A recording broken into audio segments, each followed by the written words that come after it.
Of course, one of the products of a marriage is children. And I have two lovely children. I have a 17-year-old daughter that's fixing to graduate high school and go off to college.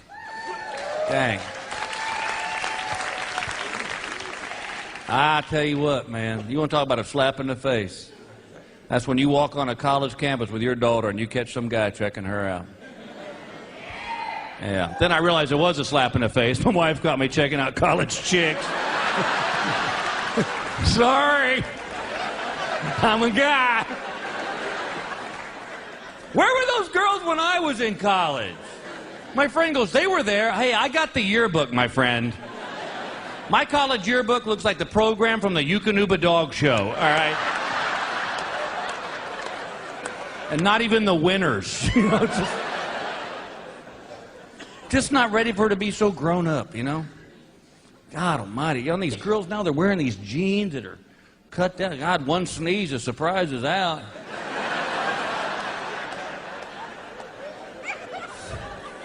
Just not ready for that, man. It's, you know, my wife and I were standing in the bathroom the other night talking. My daughter comes in and goes, hey, Mom, can I borrow your razor? And I'm like, for what?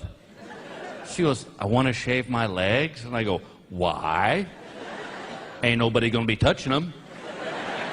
Yeah, you think I'm joking. I want my daughter to have those big old monkey hair legs. You know what I'm talking about? That kind of hairy leg, when they pull the socks up, the hair sticks out of the socks.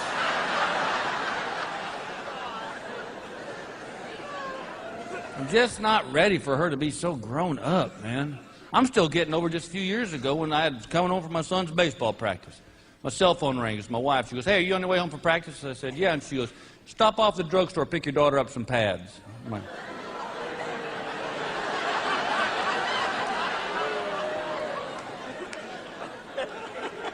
I'm not in right now. If you'd leave your name, number, Bill, please don't make me do this. She goes, I can't get away. Just make sure they're narrow. Ow, what is that? Narrow? Can't you use one of yours and fold it in half? So now I got to take my son with me, who every 5 minutes is like, what are we looking for, Dad? I'm like, a gun to kill myself. So I go to this drugstore, I walk into this woman who works there, who I don't know, and I said, hey,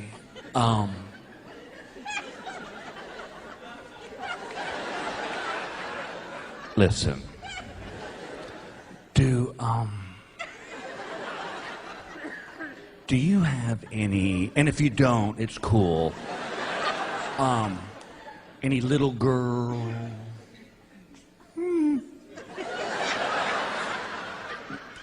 Narrow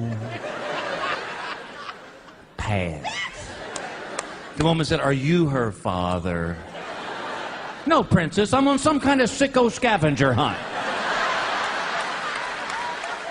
I said, yes, I'm her dad. And she goes, honey, they're over on aisle 17. So I go to aisle 17. There are like 5,000 of these things, none of which say narrow. I'm on the phone with my wife. I'm going, baby, please let me come home. No, listen to me, honey, there's no narrow. This one has butterflies on it. This one plays a little tune. Who finds them? My son. Who proceeds to scream out, here's the little girl, narrow pads, Daddy!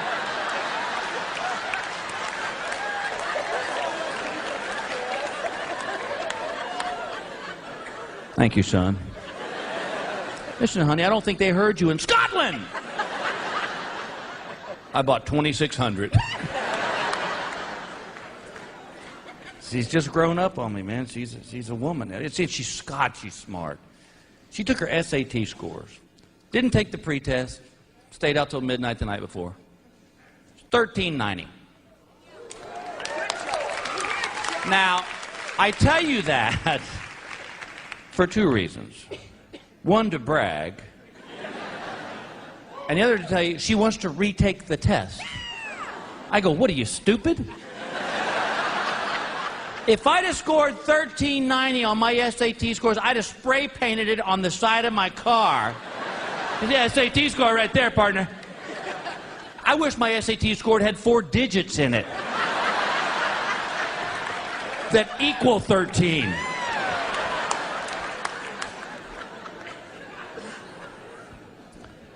My son is 12 now and is really getting into girls. A lot. But the thing about 12-year-old boys is this. They don't possess what I like to call that discretionary gene yet. He and I were walking down the street going over the ball fields the other day, and there was a woman walking towards us who was gifted. And I saw him, and I saw him see him. But she was too close for me to go, dude, shut up. She hadn't walked 2 feet behind us, and he goes, God dang, you see the size of those things?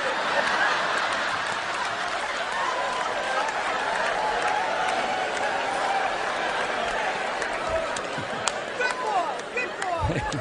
And all I could say was, yeah, I did! We had to have the big talk this year. I was on the road. My wife called me. Says, well, you need to have a talk with your son.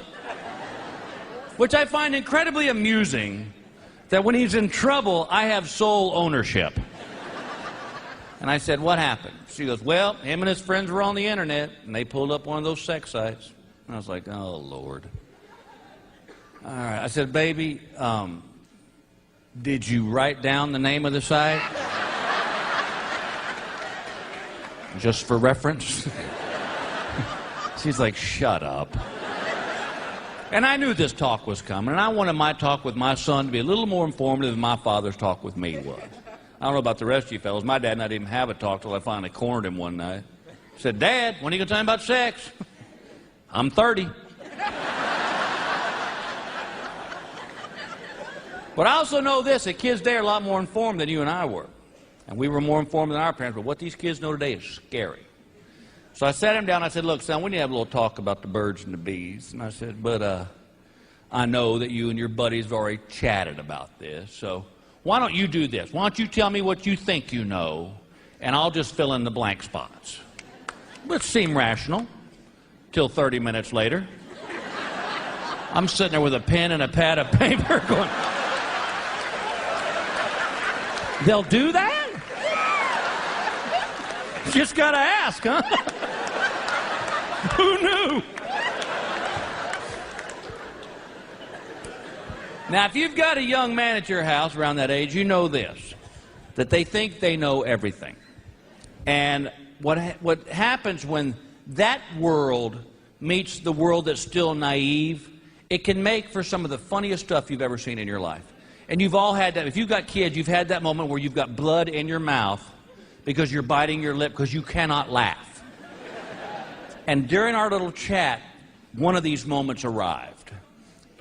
We were having our little talk, and I said, you know, son, I said, when you finally meet this girl, whoever she is, and you fall in love and you think you might do it, I go, you got to swear to me right now that you will always use a condom. I said, because it prevents diseases, it prevents unwanted pregnancies. And he's kind of looking at me funny. I said, you know what a condom is, right? And he goes, yeah. I go, all right. I go, why don't you tell me so I know you know? And he goes, Dad. I go, come on. And he goes, oh. A condom is a rubber thing shaped like a wiener that hums.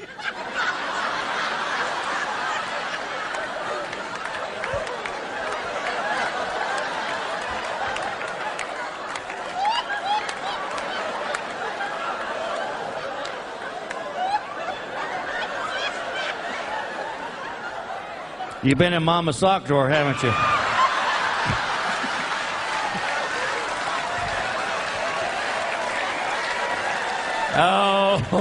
Oh, my wife loves that joke. She goes, why do you do that joke? You know I don't have one of those. And I go, I know that. Just figured if you kept hearing it. She's like, Bill, and I go, sorry. I'm just a guy. Oh, man. That's one of the things I love the best about my son, is that he makes me laugh. And he does it without trying, which makes it even funnier. He had been playing baseball with his buddies one day. And I guess he slid and got a scrape on his rear end right there. And he came in the house, he was whining about, oh, Dad, got a scrape, got a scrape, got a scrape. My wife said, well, go in your room, take your pants off, and I'll come in and rub some ointment on it. Well, I'm in there talking to him. My wife's rubbing ointment on his butt,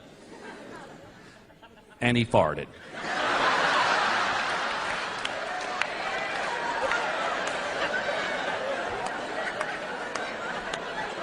I'm laughing because I'm a guy. And my wife looked at him and went, Travis. And he turned to his mother with the straightest face I've ever seen in my life and said, my compliments to the chef. That's my boy.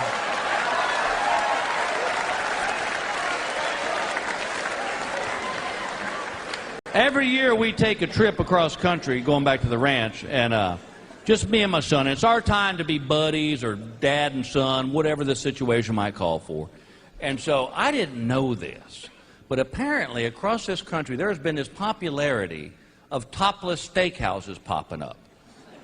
And they're legitimate restaurants, just the waitresses are topless. But they don't advertise it like, they don't say like Cindy's Topless Steakhouse.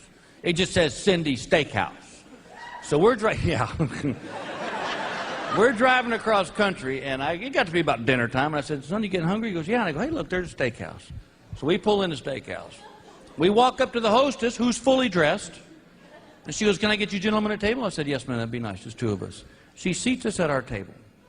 I'm looking at the menu, and I become aware of the fact that someone else has walked up next to the table. And I looked up. And my son's eyes are glued to this woman like my eyes were glued to that woman. And she goes, can I get you boys anything? And I said, oh, Lord. I said, ma'am, I believe there's been a mistake made here. And my son goes, don't you want to hear what the special is?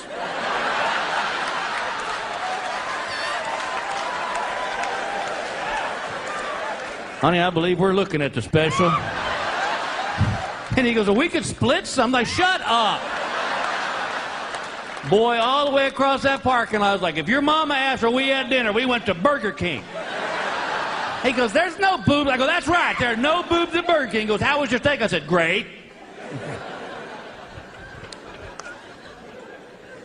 He's starting to play sports a little more seriously now, and I had to take him in the other day to get a real physical. And we were driving to the doctor's office, and his only concern about this whole physical was whether he was going to get a shot or not. He goes, Dad, am I going to get a shot? And I said, no, it's your sports physical. There's no shot. 2 minutes later, Dad, am I going to get a shot? I go, did you not hear me? No shot, sports physical. 2 minutes later, Dad, I go, son, a shot is the least of your worries at this point. So we get in the doctor's office, and I'm standing right next to him. The doctor checks his heart and his lungs and his blood pressure. And all of a sudden the doctor goes, all right, son, take your pants off.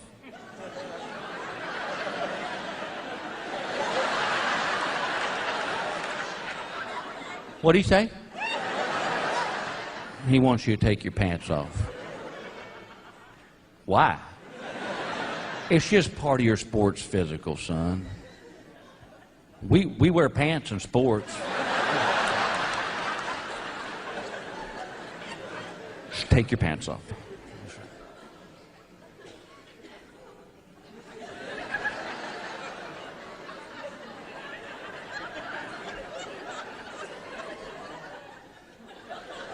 Doctor goes, all right, take your underwear off. Dad. I said, it's all right. He starts.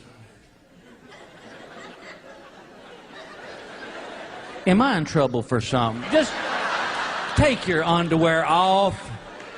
So he slides those drawers down, and that doctor reached up and just grabbed him. Do y'all remember that cartoon where the cat would be asleep on the rug and that little puppy would sneak up behind it and go, "Row, row, row, row, row," and that cat would scream to the ceiling? That would have been my son if that doctor had not had hold of him. And he is flipping out. And the doctor goes, son, relax. I just want to make sure you got 4. Dad! 2, he meant 2. It's a joke. Ha ha ha ha.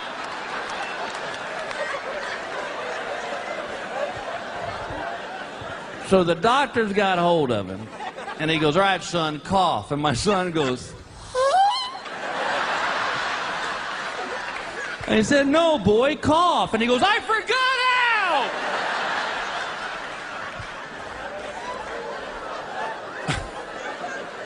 All the way home, he won't even look at me. He's just straight out the windshield, boy. Finally, about halfway home, he goes, Dad. And I said, yeah, son. He goes, that was weird. I said, I know. I said, but you got to get it done, man. He goes, well, I know. Still weird. I said, yeah. Wait till you're 40.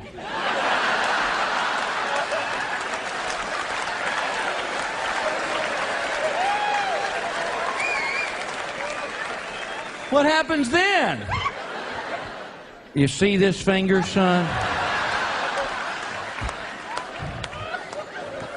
They stick it in your butt. What? Which is amazing, isn't it? With all the advances in modern medicine, this is still the only way to check for that mess. You don't got a Polaroid or something. I mean, I had mine 2 months ago. I don't know what this fellow was looking for. But after a while, I'm like, hey, Doc. Why don't you tell me what I'm thinking?